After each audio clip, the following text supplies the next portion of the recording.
Nah, di episode sebelumnya nih kita sudah membahas ya terkait penanganan air limbah mulai dari detail perencanaan awal berupa persetujuan teknis baku mutu air limbah dan juga kajian alternatif jika pelaku usaha melakukan pembuangan air limbah terolah ke badan air permukaan. Nah, kira-kira mengapa sih terkait penanganan air limbah tersebut bisa sekompleks itu dan memiliki perjalanan yang panjang gitu ya? Nah, kita akan melanjutkan ya pembahasan kita bersama Mas Victor Anjan Perdana. Wah, selamat pagi ya Mas, terima kasih sudah hadir kembali. Nah, kita bisa lanjut aja ya Mas ke pembahasannya.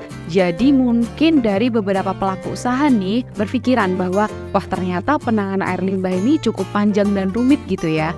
Kalau menurut Mas Victor sendiri bagaimana Mas? Iya Mbak Rizka, jadi rumit dan panjang ini sebenarnya relatif ya.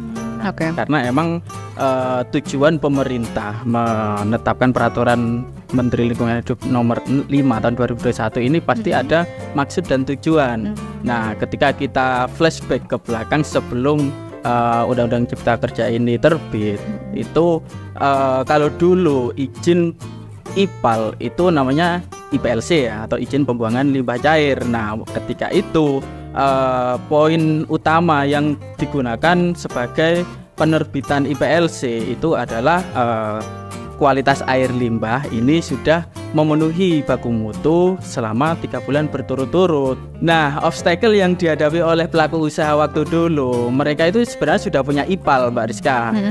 Namun mereka kesulitan untuk memiliki IPLC ya karena kualitas air limbah di effluent itu belum memenuhi baku mutu. Sehingga pemerintah itu mengevaluasi obstacle tersebut guna untuk mempermudahkan pengurusan izin IPAL bagi pelaku usaha dan investor kegiatan. Nah, sehingga pemerintah ini menerbitkanlah persetujuan teknis yang diatur di dalam peraturan Menteri Lingkungan Hidup nomor 5 tahun 2021. Nah, di dalam peraturan tersebut itu kan sudah dijelaskan nanti akan dibahas sumber, terus karakteristik air limbah.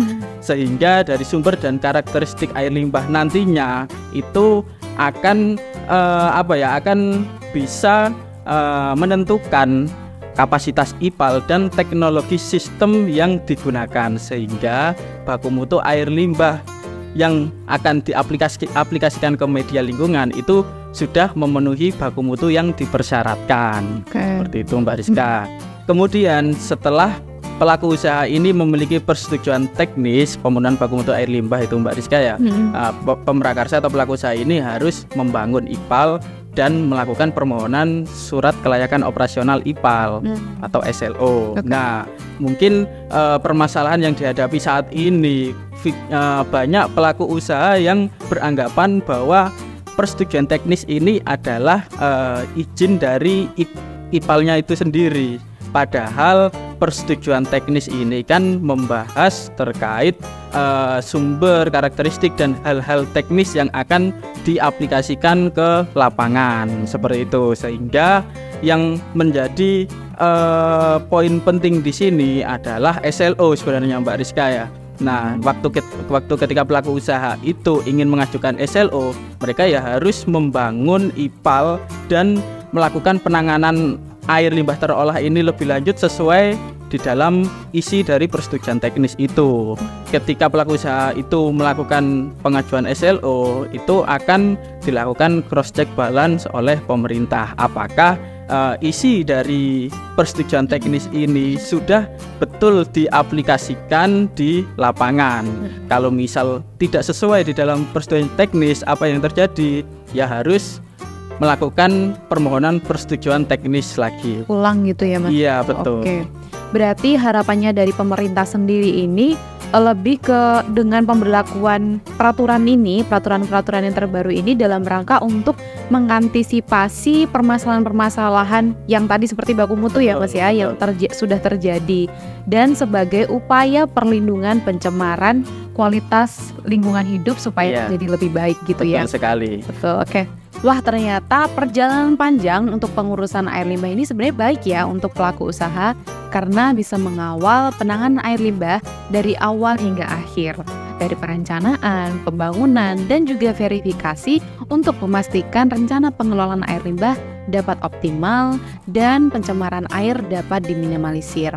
Wah, terima kasih banyak ya Mas Victor atas kehadiran dan juga diskusinya yang luar biasa. Terima kasih Mbak Rizka sudah diundang di acara podcast yang sangat memotivasi ini. Wah, amin, sama-sama. Semoga apa yang kita diskusikan hari ini bisa memotivasi para pelaku usaha atau investor yang akan memulai kegiatannya atau usahanya gitu ya. Oke.